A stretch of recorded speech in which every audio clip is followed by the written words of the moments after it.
Assalamualaikum warahmatullahi wabarakatuh. Saya di sini akan sebagai presenter pertama akan menjelaskan terkait lembaga pengelolaan zakat.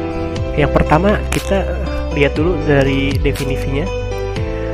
Definisi lembaga pengelolaan zakat menurut Undang-Undang Nomor 23 Tahun 2011 tentang Lembaga Pengelolaan Zakat, pasal 1 ayat 1 dinyatakan bahwa pengelolaan zakat adalah kegiatan perencanaan, pelaksanaan, dan pengordinasian dalam pengumpulan, pendistribusian, dan pendayagunaan zakat. Dari pernyataan tersebut, bisa kita simpulkan bahwa lembaga pengelolaan zakat atau yang biasa disingkat LPZ adalah institusi yang bergerak di bidang pengelolaan dana zakat. Kira-kira seperti itu definisinya. Selanjutnya kita masuk regulasi terkait lembaga zakat dan pengelolaannya. Pertama, kita lihat dulu dari Al-Quran. Bisa kalian lihat di sini. Dasar hukumnya dari Al-Quran itu ada di surat Al-Baqarah ayat 110. Di situ bisa kalian baca, tertulis dengan jelas bahwa kita diperintahkan untuk menunaikan zakat. Selanjutnya itu kita lihat dari As-Sunnah Rasulullah SAW.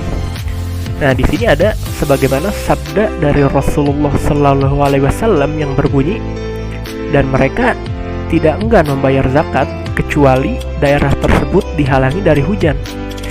Kalaulah bukan karena binatang, mereka tidak akan diberi hujan. Jadi maksud di sini jelas ya secara eksplisit bahwa kita diperintahkan untuk berzakat sebagaimana Rasulullah SAW. Selanjutnya kita lihat dari fatwa Majelis Ulama Indonesia, ada 4 di sini bisa kalian lihat.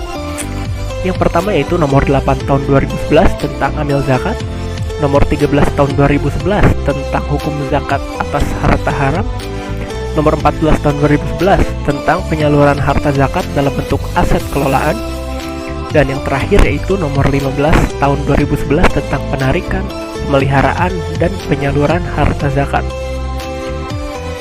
Selanjutnya kita masuk ke regulasi pengelolaan zakat, khususnya di Indonesia. Di Indonesia sendiri, pengelolaan zakat diatur dalam Undang-Undang Nomor 38 Tahun 1999, yang kemudian diperbaharui Undang-Undang Nomor 23 Tahun 2011 tentang pengelolaan zakat dan Peraturan Pemerintah Nomor 14 Tahun 2011 tentang Undang-Undang Pelaksanaan Zakat. Jadi regulasi tentang pengelolaan zakat di Indonesia ini sudah cukup banyak ya, dan sudah cukup teratur pula. Kira-kira seperti itu regulasinya. Selanjutnya kita masuk ke bagian umum, yaitu sejarah secara umum. Maksudnya di sini sejarah pengelolaan lembaga pengelolaan zakat. Yang pertama yaitu pengelolaan zakat oleh amil zakat telah dicontohkan sejak zaman Rasulullah SAW serta zaman para khulafaur rasyidin. Contohnya itu di sini ada riwayat ya, bisa ditemukan. Salah satu contohnya yaitu ketika Nabi Muhammad SAW mengutus Mu'az bin Jabal ke Yaman, dan pada saat itu beliau menjadi gubernur Yaman, negeri yang sudah ditaklukkan oleh umat muslim. Beliau itu Mu'az bin Jabal pun memungut zakat dari rakyat, dan di sini beliau bertindak sebagai amanah amil zakat. Hal ini sebagaimana diperintahkan oleh Rasulullah SAW. Selanjutnya kita masuk ke sejarah lembaga pengelolaan zakat di Indonesia. Perkembangan zakat selama 2 dekade terakhir, di mana era 1990-an merupakan tonggak awal modernisasi zakat, baik dari sisi manajemennya maupun dari sisi perluasan cakupan harta objek zakat. Selanjutnya itu pengelolaan zakat di Indonesia melalui Baznas atau Badan Amil Zakat Nasional Pusat, yang bertugas sebagai lembaga yang melakukan pengelolaan zakat secara nasional dan mengkoordinasi seluruh lembaga zakat yang sudah terdaftar. Selain itu, terdapat juga lembaga amil zakat atau yang biasa disingkat LAZ, yang merupakan lembaga yang dibentuk masyarakat yang memiliki tugas untuk membantu pengumpulan. Ya, selanjutnya saya Muhammad Istighfari. Saya akan melanjutkan presentasi dari teman saya, yaitu apa Apa itu jenis-jenis zakat dan produk yang ada di dalam lembaga zakat? Pertama kita akan membahas yaitu jenis-jenis zakat ada dua, yaitu zakat fitrah dan juga zakat mal. Nah, zakat fitrah tentunya kita sudah mengetahui bahwa zakat itu yang wajib ditunaikan bagi seorang muslim dan muslimah yang sudah mampu untuk menunaikan. Zakat fitrah ini harus dikeluarkan setahun sekali pada saat awal bulan Ramadan hingga batas sebelum sholat raya Idul Fitri. Hal tersebut menjadi pembeda zakat fitrah dengan zakat yang lain. Kadar zakat fitrah sendiri yaitu sebesar 2,5 kg atau setara dengan 3 liter beras. Zakat fitrah ditunaikan dalam bentuk beras ataupun makanan pokok seberat 2,5 kg atau setara dengan 3 liter per jiwa. Kualitas berasnya atau makanan pokok harus sesuai dengan kualitas konsumsi kita sehari-hari. Selanjutnya ada itu zakat mal. Di dalam zakat mal sendiri kita mengetahui bahwa ada banyak jenis dan juga macamnya. Pertama kita akan bahas yang pertama adanya zakat mal, yaitu zakat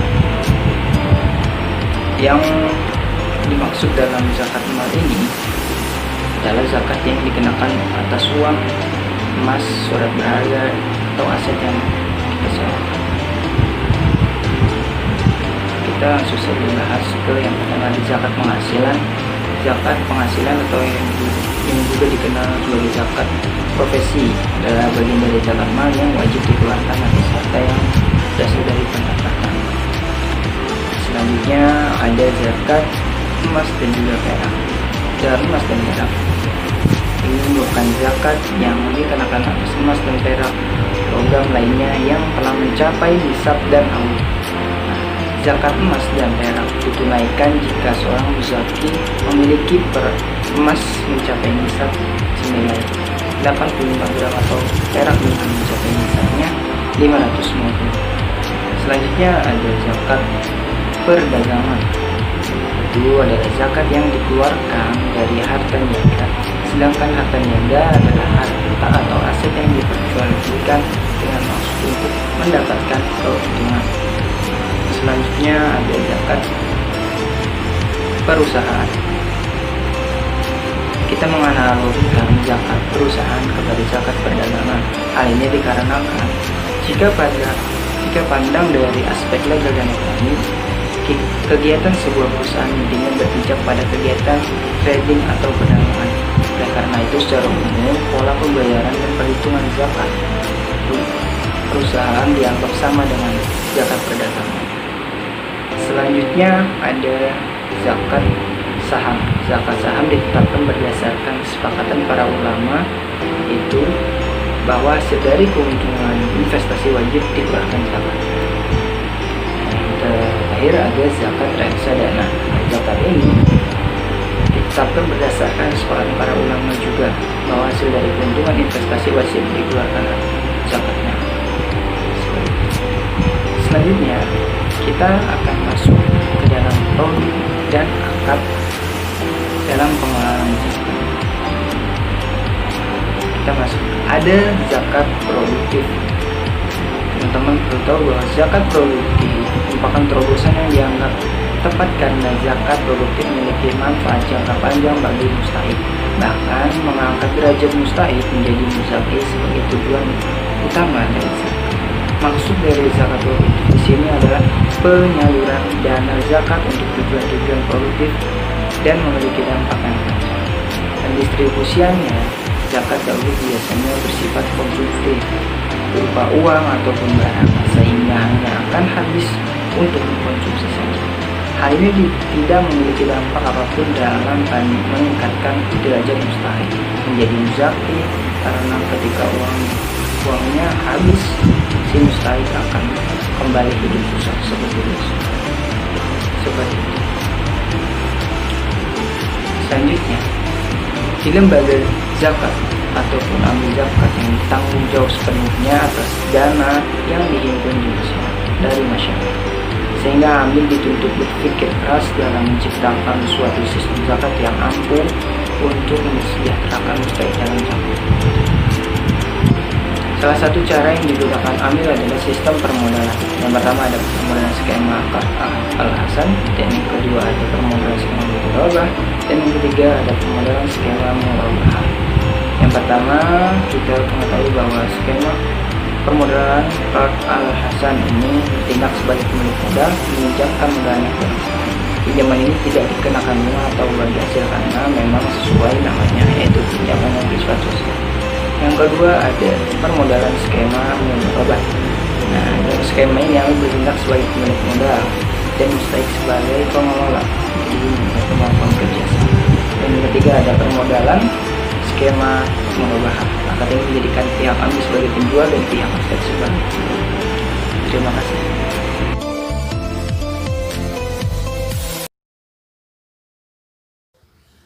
Selanjutnya ada golongan yang berhak menerima zakat. Dalam Quran Surat At-Taubah ayat 60 ada 8 orang yang berhak menerima zakat. Yang pertama itu fakir. Menurut mazhab Syafi'i dan Hambali, fakir adalah orang yang tidak memiliki harta benda dan pekerjaan yang mampu mencukupi kebutuhannya sehari-hari dan tidak memiliki suami, ayah, ibu, dan keturunan yang dapat membiayainya, baik untuk membeli makanan, pakaian, maupun tempat tinggal. Yang kedua ada miskin.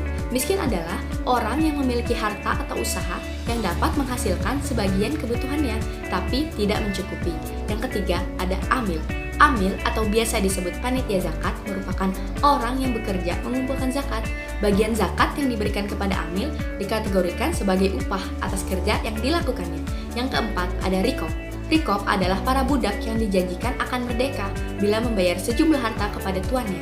Nah, kalau pada zaman sekarang ini bisa disebut sebagai misalnya seseorang bekerja, pekerjaan dia itu tidak halal dan dia ingin keluar dari pekerjaan tersebut, lalu dibantu dengan diberikan dana zakat, lalu dia membuka usaha yang halal. Yang kelima itu ada gorim. Gorim adalah orang yang berhutang. Nah, menurut Imam Syafi'i, golongan ini ada 3 macam, diantaranya orang yang berhutang untuk menanggulangi biaya mendamaikan antara orang yang berselisih. Yang kedua, orang yang berhutang untuk kepentingan dirinya karena perbuatan yang bukan maksiat, dapat diberikan zakat bila tidak mampu lagi membayar. Yang ketiga itu orang yang berhutang karena ia menjamin hutang orang lain. Yang keenam itu ada mu'alaf. Menurut Imam Malik, Syafi'i, dan Ahmad berpendapat bahwa mu'alaf itu ada 4 golongan. Yang pertama itu orang yang baru masuk Islam dan imannya masih lemah. Mereka diberikan zakat sebagai bantuan untuk meningkatkan imannya. Yang kedua, orang Islam yang berpengaruh yang diharapkan akan mempengaruhi kaum yang masih kafir untuk masuk Islam. Yang ketiga, orang Islam yang berpengaruh terhadap orang kafir yang dengan pengaruhnya itu kaum muslimin dapat terpelihara dari kejahatan orang-orang kafir. Yang keempat itu orang yang dapat mencegah tindakan orang-orang yang tidak mau membayar zakat atau anti zakat. Yang ketujuh ada fisabilillah. Fisabilillah merupakan para pejuang yang berperang di jalan Allah yang tidak mendapatkan gaji dari manapun karena mereka hanya melakukan perang. Yang kedelapan itu ada Ibnu Sabil.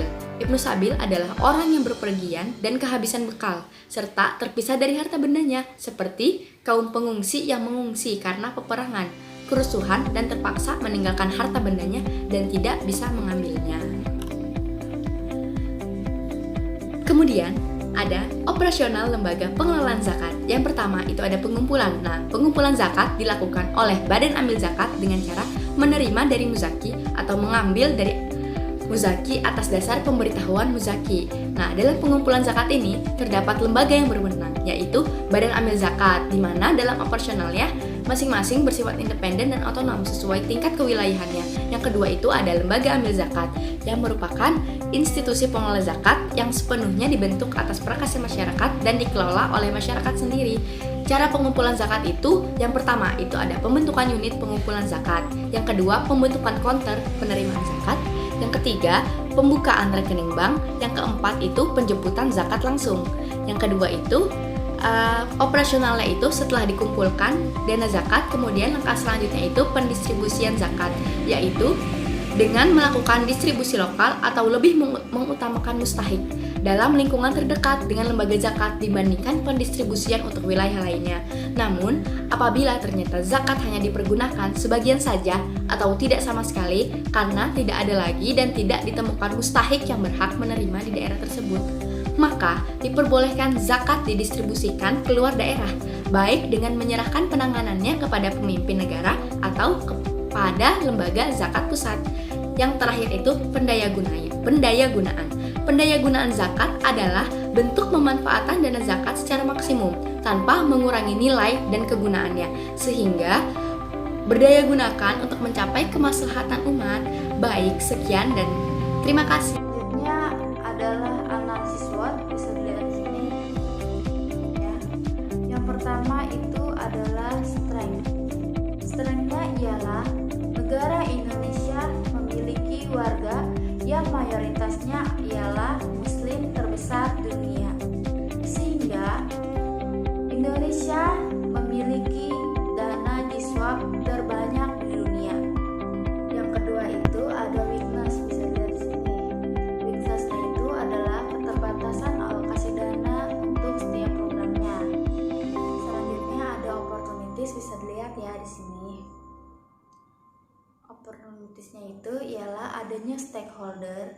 Stakeholdernya itu ialah dari muzaki, dari lembaga-lembaga sosial, dari lembaga pemerintah maupun lembaga swasta dan lain-lainnya yang peduli dengan adanya masalah kemiskinan.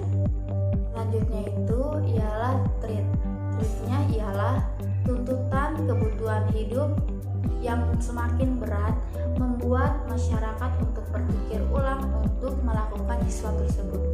Nah, selanjutnya itu ada balance scorecard, bisa dilihat di sini. Yang pertama itu ialah mengukur kinerja dari perspektif keuangan. Yang kedua ada mengukur kinerja dari perspektif pelanggan. Yang ketiga ialah mengukur perspektif bisnis internal. Yang keempat ialah perspektif